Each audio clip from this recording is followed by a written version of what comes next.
right, you tuned in to Geek Vice once again, the official podcast where special effects happen by accident. Welcome, everybody, to Geek Vice, proving any vice with enough geek can become a virtue. My name's Morph. That man's Kip. Good evening, Kip. Good evening. How are you doing? I'm doing pretty good tonight. How about yourself? Yeah, not too bad for a Monday. Yeah, exactly. Not too bad. Getting ready to go out of town this weekend, going on our annual adults-only float trip. So, gonna go canoeing down on the river, listen to some dueling banjos, and Bang, bang, bang, bang, bang, bang, bang. hopefully we all the people in our group come back. No guarantees. As long as you don't have to squeal like a pig while you're there, you'll be fine. That's right. That is right. So I want to throw a couple of PSAs out there at the beginning of this show. I want to throw a shout out to our friend Eddie, formerly of the Doug and Eddie Show. They have formed a new podcast. I don't know if you followed our Facebook feed, you've seen their stuff because we share it on our page as well. Because they are rebranding and have now become Daydream Instruction Manual. He's picked up a couple of more co-hosts, and so there's a group of them doing stuff. It's a really good show. We recommend you guys going over and taking a look at that.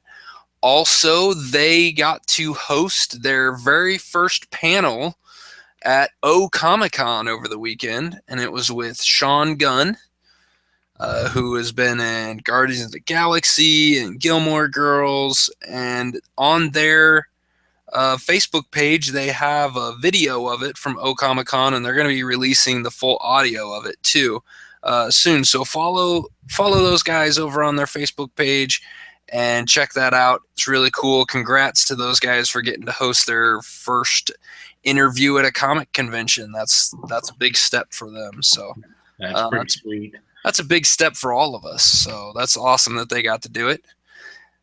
And I also want to throw out a internal plug for our YouTube page. Go check us out at tiny.cc/geekvice. And you can go follow our Geek Vice gaming playlist there. I'm playing Assassin's Creed Rogue currently. We've got a couple of episodes up there. I've got a couple of more in the bank because I'm really enjoying it. I'm having a lot of fun playing it, and I hope you guys are having a lot of fun watching it. So be sure to go like our page or subscribe to the YouTube page, to the YouTube channel, and like our videos so that we know what's good and what's not.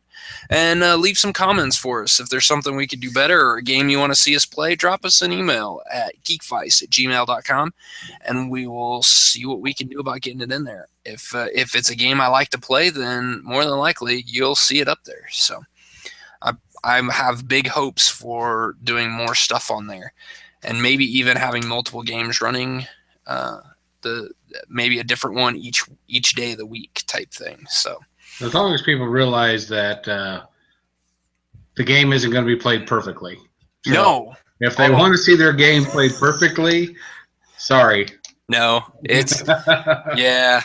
If you want to see what it looks like when I play a game, go check out the few episodes I did of Styx, Master of Shadows.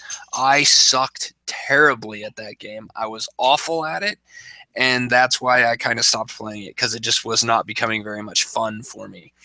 But Assassin's Creed Rogue, I'm doing a lot better at. I have still, I haven't died. I've desynchronized, as they say it in the Assassin's Creed world. You don't actually die in those games. You just desynchronize and have to start back from a previous point. So I have had to do that a couple times. That's happened. But most of the time when that's happening, it's because of something stupid that I've done, or me just not... there's some of the missions you have to chase after somebody, and if I don't run fast enough, if I miss a ledge, then they get too far in front of me and you lose, and you have to start that mission over again. That's happened at least once. So it's still fun. It's just like playing a game. I play it just like any of you guys would play it, except I'm not good at playing games. So I just have fun playing them. Well, at least you put yourself out there. If anybody watched me play a video game, they would be like, we really need to send money or something to help this guy out because Send you to play video game school. it's something. Either that or, they may think I need, some help, medically. I don't know. Well, that is possible.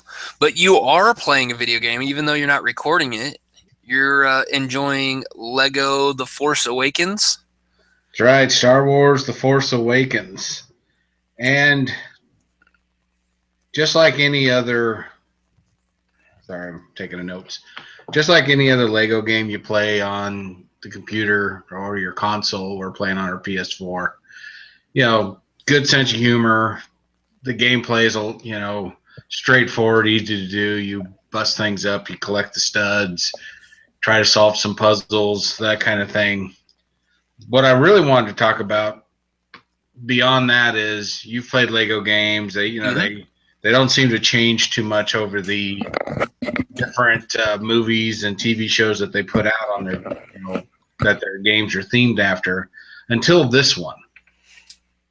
They added this mechanic that I think is pretty dang cool, and it really adds to the puzzle solving aspect of the game.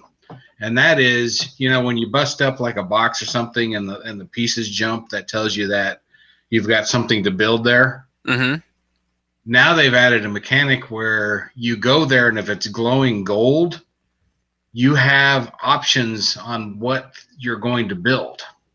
Oh, that's kind of cool. So, you hold the stick to the right or to the left, and it'll build into that direction, and it'll show you like a little shadow of what it'll look like. And that is cool in itself. But what it adds to it is you may have to do these in a certain order. Like you may have to build the one on the left, let it do something, blow it up, then build it on the right, and then it'll finish the puzzle. Oh. So that makes it pretty cool. And there's some that you build, another character has to come up and interact with it, and then you have to build another piece of it somewhere else to finish it off. Like this one, you build it on the one side that like opens up a tube so something can come through, and then it stops. And then you have to blow up that connection, open it up, and then build it on the other side, and then have Chewbacca come and pull the handles to open it up for it to finish off. Oh, nice. Or there's a lot of them where you have Chewbacca pull it. You have Chewbacca pulls this, and then it opens up something. Then you take the other character and you climb up or what have you. But it's really added to the puzzle solving. Yeah, just made the puzzles just a little bit more complicated, even. And it has, and they build into with the voiceovers. I'll say, if you build something out of order, it'll say something like, "Oh, maybe you should try this first," and then okay, I'm out of order. Blow this up. Try the other side. Right. It's it has to be easy because it is a kid's game, but it has added a little more complexity to it, and it's been a great addition. So very cool. If you're like, I'm not playing any more Lego games because they're all the same, pick this one up. See Cool. how you like this new mechanic, and of course it's Lego, so it's got some funny stuff that goes on, and there's always for no apparent reason a pig or a hot dog or something, just Right. there's a scene where they're all going to blow up the Star Killer base, and one of the pilots in an X-wing is the pig. So there you have it. Nice. Yeah, give Lego Star Wars Force Awakens a try. At least they're trying to make the gameplay a little more challenging with the puzzles and give you something different to try out. So Yeah. I'm going to say 2 thumbs up for that edition. Very cool. Very cool. Well, we've at our house, we've been trying to get the kids caught up on some classic movies and really just movies in general. With it being so hot right now, and having some weekends where we've had temperatures, heat indexes up in the 110s. Now we're not talking Arizona hot, but for Kansas, it's hot. And so we've been having we've been having a lot of what we call in this house, we call family movie nights. So, and we don't want to pack up everything and go to a movie. Instead, we just find a movie and we watch it here at the house. We put it on the big screen TV.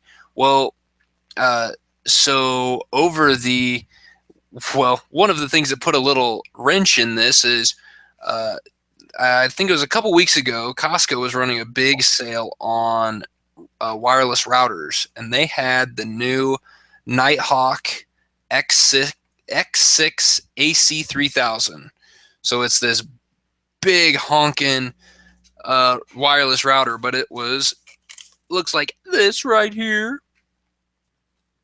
Ooh, sci-fi. Yeah, very cool looking box, but it's a tri-band router, and so it's got 3 different bands that it can actually connect to, so you get less interference. Well, before I got this router, I was getting about 60 meg downloads. Not too bad, but less than what I was paying for, and I was a little kind of frustrated with it. Time Warner said there wasn't anything on their end. It looked like it was all clear. Well, I've gotten that before from companies, but there wasn't anything they could do. So I had a friend of mine who had picked up this router, and he put it on his system. All of a sudden got blazing fast speeds. So I'm like, hey, you know what? I'm going to go get one. It was on sale. So I picked it up for $200 when these are normally listed at $450. So it was marked at $250, and then I had a $50 instant rebate at Costco. So that was really cool. Got this picked up and hooked up, and now I get over 100 meg downloads, which I get 113 megs is what wirelessly, which is what I'm paying for 100, and I get 113. So downloading movies now is a blast. Renting movies, you don't have any buffering. Stuff just moves lightning fast. So this has made us even more willing to watch Netflix and watch some of the downloaded movies. The one problem I've run into is the server software that this router uses is not recognized by Roku. So I can't watch any of the stuff I already have recorded until I get I'm going to have to buy a new hard drive, a server drive, so that I can actually build a media server on it. So that's the next thing. For the server farm before too long. Yeah, I'm actually not too far. I think tomorrow we should throw this plug out. For anyone who has Amazon Prime, tomorrow is Amazon Prime Day.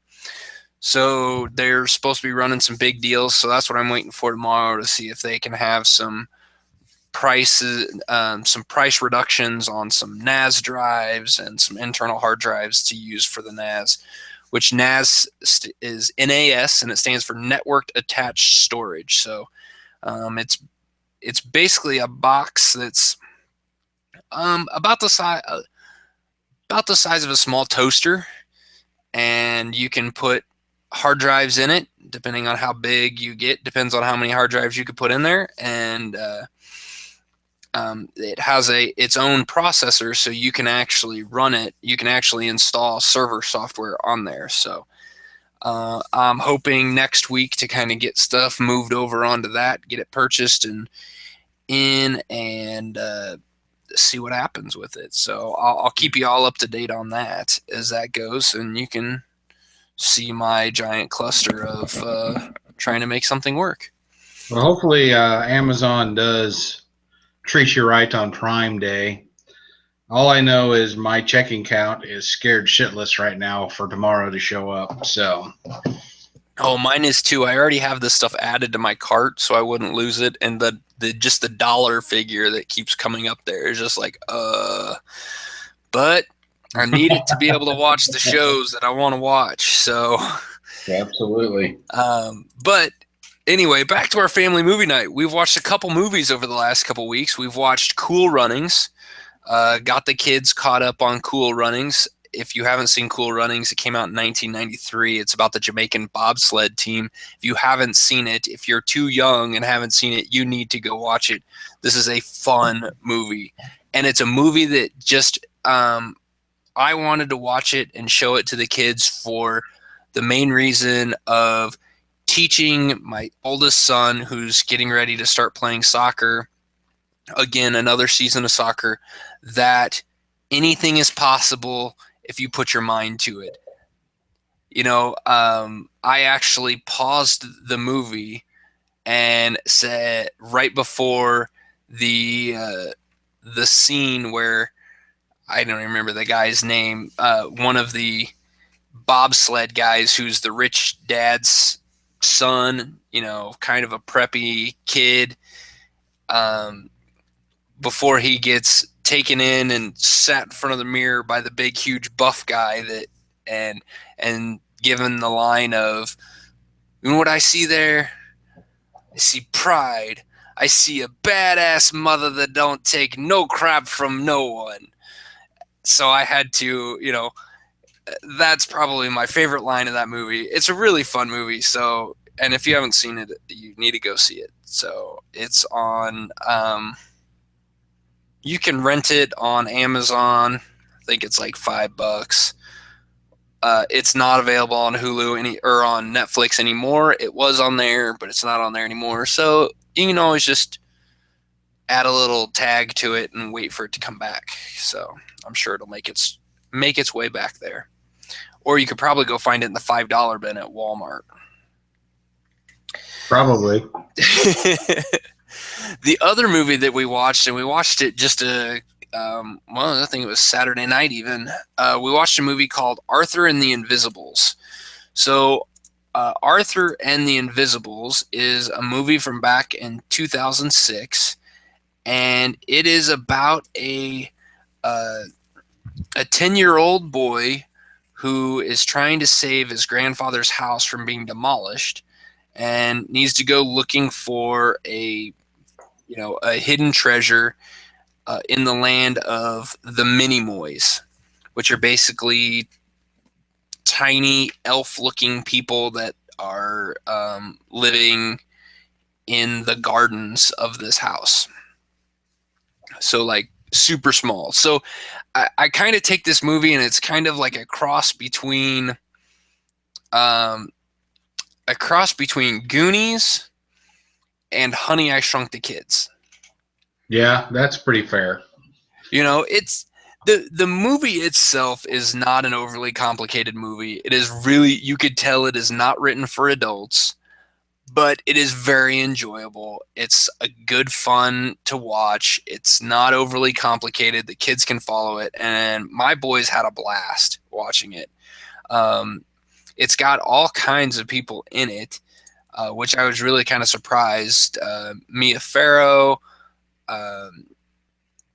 There's I'm trying to get through the list. Madonna, Snoop Dogg, David Bowie, Ezra Knight, Jimmy Fallon, Emilio Estevez, Robert De Niro, Harvey Keitel, Anthony Anderson, Jason Bateman.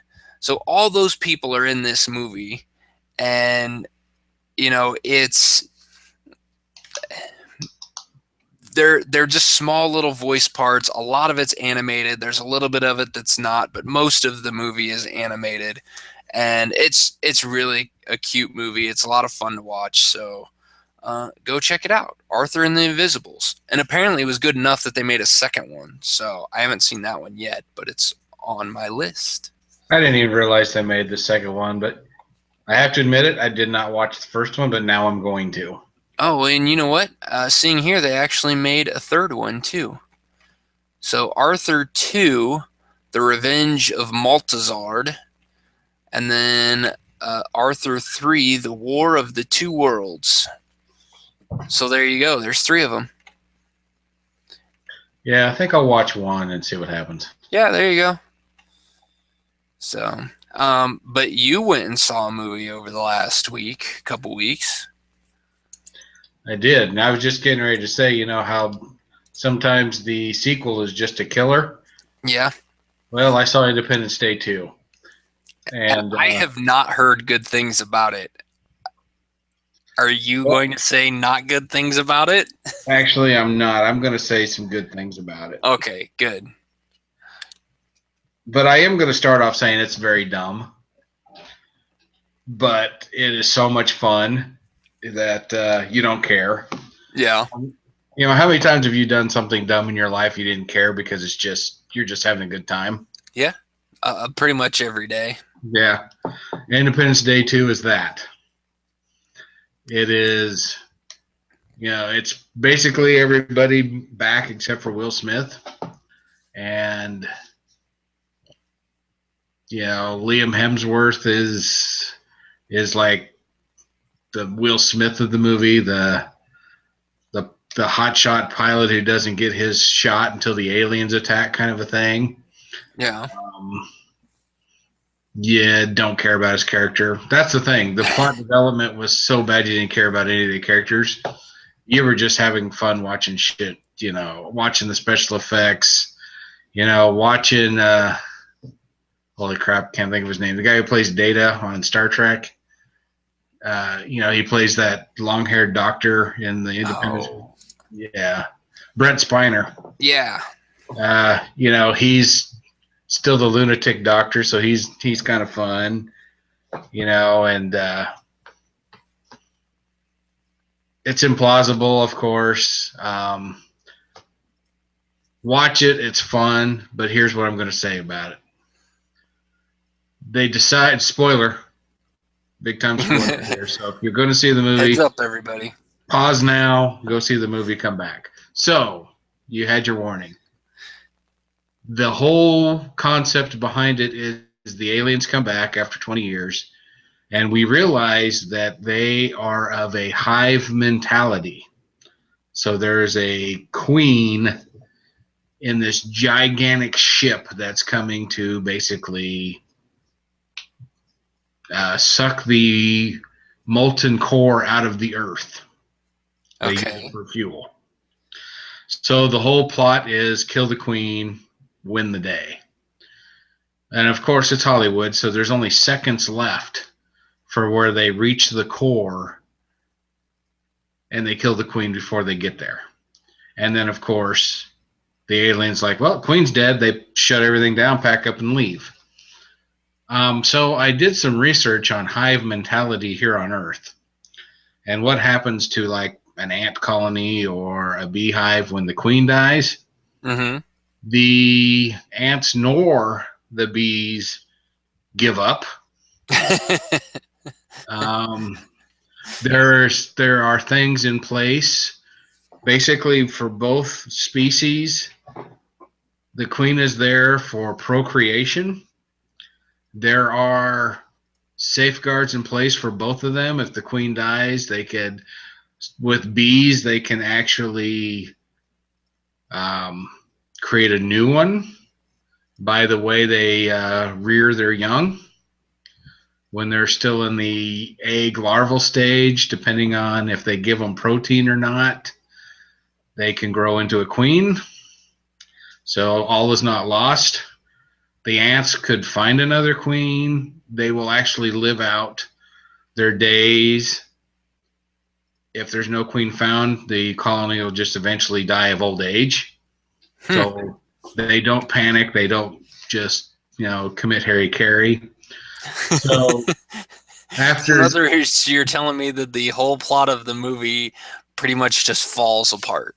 Well, the whole plot of the movie is the aliens are quitters. They were, let's say, 2 seconds from reaching the Earth's core when the queen died. So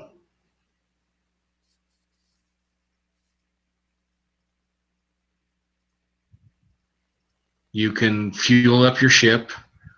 I'm sure there's other queens because they made it sound like this is a whole big race of beings out there. So I'm sure there's more than one queen. They could get all the fuel they needed, go back, get another queen, do whatever, and move on to the next planet to destroy. So instead of Independence Day 2 Resurgent, I'm going to call it Independence Day 2 They're Quitters. And so if you haven't seen it, and hopefully you paused it because I gave it all away, but I don't even think it matters. Yeah. It doesn't matter. This movie is exactly what you expect it to be. All is lost. Oh, look, we found a way to win. Yay, us.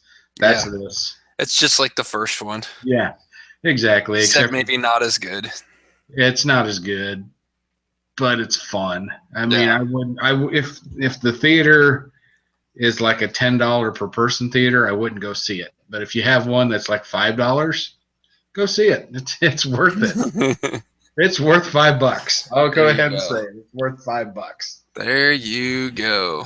Yeah. So what do you? They are quitters. Yeah. So $5 for $5, you can go see Independence Day 2. Find a theater. Good luck with that. That'll probably all cost you 10 or 12. But it'll cost you $5. Okay, there you go. So if you live in the Kansas City area, go to Cinemark. What are you watching when you're not going to the movie theater? Okay, so to sound like that commercial, we've fallen into a show hole. Game of Thrones ended. It's the summer, so not a whole lot's come out that we're interested in. And I saw a commercial for a show called All or Nothing on Amazon Prime Video. And All or Nothing is a football geek's dream. In 2014, the Arizona Cardinals were like the team to beat. And then their quarterback blew out his knee at the end of the season and pretty much killed their run. So I'm thinking Amazon thought Arizona's the Super Bowl team in 2015, so they chose Arizona and they followed the entire season. So you got a behind the scenes look and meetings, players' lives. You know, of course, there's game footage and things like this. And honestly, I don't care about the Arizona Cardinals. I think most NFL fans do not. You know, Arizona has always been the place where football goes to die. Right. But they have built a really good football team there. And with Bruce Arians as their head coach, who is more foul-mouthed than I am, if you can believe that. And, you know, with Carson Palmer, this aging quarterback who's running out of time, Larry Fitzgerald, an aging wide receiver who's running out of time. They've never won the big game. And following them in the 2015 season, you know, all this talk about if you're a football fan, you know how the season ends. You know that the Carolina Panthers go to the Super Bowl for the NFC. So you know it's not the Arizona Cardinals, but still you're just rooting for these guys so hard. And after the season was over for All or Nothing, it's like, now I'm going to pay attention to the Arizona Cardinals. Now I care. Yeah. Now I really want them to win the Super Bowl because you get to know these people on a personal level, you know. And I don't know if it was good editing or what it was, but there didn't seem to be a jerk on the football team. And this is a football team that has Tyrann Mathieu on it. The Honey Badger. If you know football, here's a kid who got kicked off his college team because of a drug problem. You just expect this guy to be a jerk, and he's not. Wow. And it's amazing, and you're just so invested in this TV show that I'm hoping they follow another team for the 2016 season, which means we won't be able to watch it until summer 2017, but I hope they do. I hope it does well enough that they will do another season of this, because it just gives you a look that you would not get otherwise, unless you made the team. Right. Which I can tell you, I'm not making the team. So yeah. No, me neither. So that's really kind of cool. I'll have to check that out. I highly recommend it, especially if you are a football fan, an NFL fan. It's great. You know, like I said, it is the Arizona Cardinals. Honestly, nobody really cares about the Arizona Cardinals except for people who live in Arizona. But Well, and I'll throw out, this is on Amazon Prime. It is also free if you are not an Amazon Prime member. I believe it says watch the full season now, free for all until August 31st of 2016. So you've got basically a month and a half. You got about 6 weeks to go in and watch the 8 episodes of this show, hour-long episodes, and you can watch it now for free. You don't even have to be a Prime member. yep. So if you're jonesing for some NFL football, you can't wait for even a preseason game. This will fill that void for you for a little while. It's that good. You know how it ends, but you're still completely invested. They did such a good job putting this TV show together. That's awesome. Yeah, I was shocked Yeah, how much I really cared about the Arizona Cardinals after it was over with. I might have to check that out.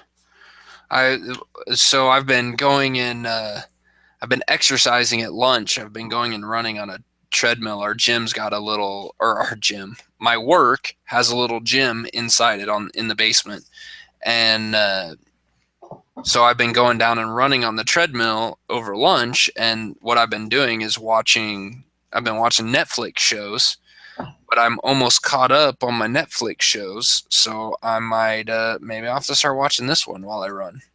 Yeah, it probably make you run faster because it does fire up. It makes you want to play football again. That's for sure. That's kind of cool. Very good, very good. So yeah, I've been watching. I've caught up on or finished Marvel Agents of Shield, which the ending to that one, that season was very well done. I liked the way they ended the season. Um, it was very emotional. And then I'm currently working on Limitless because that season's all up on Netflix. So finishing that one up, which I enjoy the heck out of that show. It is a smart yet goofy show to watch. So if you like the comedic aspect of somebody being smarter than everyone else, but is just a complete goof off, and his brain is just 3 shades off of center, um, it is definitely a show that's worth watching. So very cool. But we would be remiss if we did not bring up the hottest topic in the geek world as of today. And it involves a game that neither one of us have actually done anything with recently, and that is Pokemon Go is sweeping the nation. At least it's swept my internet feeds over the weekend. That's for Oh sure. yeah, if you've been following Facebook at all, you have seen this about this game called Pokemon Go. If you don't know anything about it, what Pokemon Go is uh, it's a game where it combines like a GPS based augmented reality game, mobile game for your phone. It is for iOS and Android devices. It was released this month, so it was actually released just about a week ago, July 6th. So, yeah, that is exactly a week ago, right? Yeah. Yeah. So, Sure. but it's a free to play game. It does have in-app purchases that you can buy if you want. You don't have to. Little things like you can basically what you do is you walk around the world with this app open on your phone. And as you're walking around, you can find Pokemon and you throw your little Pokeball at it to try to catch these Pokemon. So you're basically trying to collect these imaginary creatures. Some of the cool things is you could turn on like the like basically real view, and it basically turns your camera on through the app, so then you can see an augmented reality thing in real world. So you can be looking through the camera on your phone and see a creature just sitting out there in the street or flying up in the sky or something like that. So it's really kind of neat. It's a cool idea. I have I've tried to install this game. I tried to install this game yesterday. I finally got it installed today and running this evening before the show. So I've only played it for about 5 minutes on my phone. However, yesterday on Sunday, my neighbor across the street, Pearson, who we've talked about his YouTube channel, he got this on his phone. His dad put it on his phone, and he's hated Pokemon, doesn't want anything to do with Pokemon. He started playing this game and he absolutely loves it. So much so that he came over and grabbed my oldest son, Reese, and they went walking around the neighborhood. They were walking around the block. They were walking down to the park at the end of the street, just doing all kinds of stuff with this game, trying to find Pokemon eggs, which if you get an egg and you walk a certain distance, then the egg will hatch and you could get a rare Pokemon. So just the concept of this game and the fact that it's getting people out, my Facebook feed was filled with people with thanks Pokemon for getting my husband to go for a walk with me in the evening. Like we were sitting in the driveway. It was actually raining on, let's see, what was that? Friday night. We were sitting in our driveway. We were kind of sitting up underneath the overhang of our house in the driveway, having some drinks with some neighbors, and we saw a couple come walking down the street, pushing a baby stroller, looking at their phones. They stop. They both look at each other. They look at each other's phones.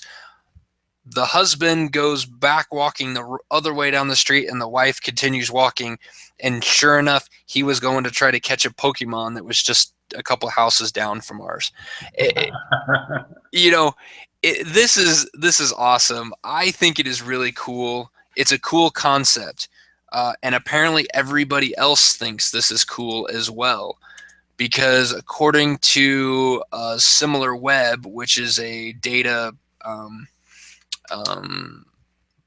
publishing website, Pokemon Go is on pace to surpass Twitter in daily active users on Android devices. So in other words, there are more people playing Pokemon Go right now than are using and looking at Twitter on their phone. That's incredible, because there's a lot of people using Twitter. Yeah, I mean, Twitter's huge. So it's really cool. The other thing that's crazy about this is this game, you would think this was worldwide. It is not. Niantic Labs, who created this game, has only released this in the US, New Zealand, and Australia. They originally had planned for a worldwide release, but their servers have had so many problems with the demand that they have paused the global rollout. So right now, it is just these three countries that have it: US, New Zealand, and Australia. They're the only places that can play this game. And they are overwhelming the system, overwhelming the servers on this thing. And so it's kind of cool. Niantic has tried to do a game similar to this before with a game called Ingress, which was Kip, what was it, like a battling type thing? You try to get in certain areas, almost like maybe capture the flag type thing. Yeah, I think it's more of a capture the flag kind of a thing. Basically, if you're in the area and you have enough people on your team there, you could take over a base, and you get points for how long you hold it and things like that. From my understanding, another game I didn't play. If you don't know me very well, you'll learn very quickly that I don't play any games on my phone. So yeah, I don't blame you. They get a lot of them become addicting, and the thing that I hate about most games, most mobile games, is the in-app purchases and the fact that like they get you playing for a while and then they have some sort of system set up in there to make you stop playing. and then you have to wait a while before you can play again, whether it's the amount of energy that you can use for a certain thing, or needing to wait to, like the big one um, is like having to wait for troops to get built up, or just the little stupid things like that bothers me. I hate waiting. Like, if I want to play a game, I want to be able to play a game now. I don't want That's to right. If I want to be unproductive, I want to be able to be unproductive as long as I want. exactly. So the other thing about this game, and I've read a lot about it today, and just trying to play this game, the if you're looking to get into it and you don't know anything about Pokemon, and you don't know any kids who are into Pokemon and have played the games before, this game probably isn't for you.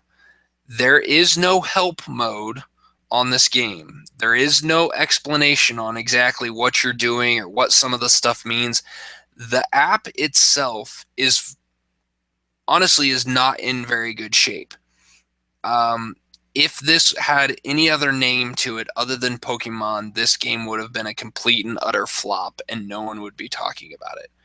But the sheer success of the Pokemon franchise is what has made this game a worldwide or a nationwide phenomenon. So beware when you get into the game. There is a lot of server demand. Like I said, I installed this game last night. I have only just been able to get it running this evening, probably 2 hours before recording. It's just the servers hadn't worked. The app has crashed on me and paused, just froze up, and I'd have to close it out and get back in. And if you watch your Facebook feeds, if you know people who are playing this, you will see that frustration from a lot of people. They think they've caught this rare Pokemon. The app crashes and they don't get the Pokemon. So Niantic has, they've got lightning in a bottle right now, and this could explode in their hands, or it could become, the perfect experiment. If they can get their heads wrapped around this thing and get the servers up and running and keep updating this app, get it, add some more information to it, add some more help systems to it, they could keep this success going. But it will be interesting to see what happens in the next 2 to 3 weeks. Much like games like Words with Friends, or I think there's one, Yahtzee with Friends, or like these different mobile games that rely on people to be playing. If the game loses interest and people stop playing it, the game goes away. So it'll be interesting to see if Niantic can keep this going. I personally probably will not be playing it on my phone. The game has not really interested me, but what I will do is I will keep it on my phone and let my kids play with it. Let them take it out in the backyard and look for Pokemon, or play out in the front yard and walk up and down the street looking for Pokemon. So sometime you're going to be out somewhere, and there's going to be, you're just going to open the thing up, and there's going to be some rare Pokemon, and you're going to capture it, and you're going to be hooked. You do realize this could happen to you. There is that possibility. However, just the idea, like, so like this app is that you have to have the app open in order for it to work. So you can't, there's no push notification of you getting close to a Pokemon. So if you don't have the app open and are looking at your phone, you're not going to know you're close to one. The other thing, like I said before, to hatch eggs, you have to walk a certain distance. Well, there's no way for the program to track how long you've walked if you don't have the program open. So you have to have the program up and running on your phone while you're walking. If you're just and it's GPS based, so walking on a treadmill won't work. You actually have to be walking out in the real world. There are some limitations to this, and battery life. You think of this app is using your satellite location to do all this. So guess what is getting sucked out of your phone? The battery. So, well, next time you and I go to lunch, I am going to, pressure you into opening up that app, and we'll see what happens. well, you know what? I'll do that for you. We'll go to lunch, and I'll pull up the app, and you can look at it, and then I will close the app, and we will finish our lunch, and there won't be anything else with it. We'll see what happens. So yeah, we'll see how it goes. I don't see myself getting hooked into this. I prefer keeping my phone in my pocket while I'm walking and seeing everything. I will probably have more fun watching other people walk with their heads stuck to their camera or stuck to their phone. That's going to be more entertaining to me. We'll watch somebody walk into a building or something. Well, the lady who almost ran into me over lunch was probably playing Pokemon Go. Problem is she was driving a gigantic SUV. Yeah. It was so close I expected to hear metal grinding. But oof, that's not good. That is not good. So there you go, everybody. That's another episode of Geek Vice. This was episode 133. Can you believe that? 133 episodes in. That's right. We are spreading the sickness. That's right. So make sure you guys are going out. Help us out. Help get the word out. Tell people about Geek Vice. Get us. Go to our Facebook page, facebook.com/geekvice. Like our page. Let's get some more likes going there. Go to our YouTube channel. Easiest way to get there is tiny.cc/geekvice. That is absolutely the best way to get to our YouTube channel. You can also follow us on our blog at geekvice.blogspot.com. I'm going to be what I'm going to try to do with some of the Geek Vice gaming stuff is put some stuff up on the blog as well. We can embed that video in there, and I can kind of write a little bit about some of the stuff that I'm doing and how it's working and that kind of stuff. The other thing that I want to throw out there, one last thing, a little teaser news for you. Stay tuned. We mentioned about our good friend Eddie and his Daydream Instruction Manual podcast. Stay tuned for some big news coming from them and Geek Vice. So maybe a little joint thing with the two of us. So stay tuned for more news with that. There will be more. Any last words there, Kip? Nope. All I can say is the news is pretty exciting, and I can't wait till it's official so we can actually say. So yes, stay tuned. It is going to be super awesome, and I think it's going to be a big hit. So, stay tuned. You guys, thanks everybody for listening, and email us with any topics, suggestions, comments, critiques, whatever you want. Just email us. Whatever. Yeah, email us at geekvice@gmail.com, and we will see you next week. Later.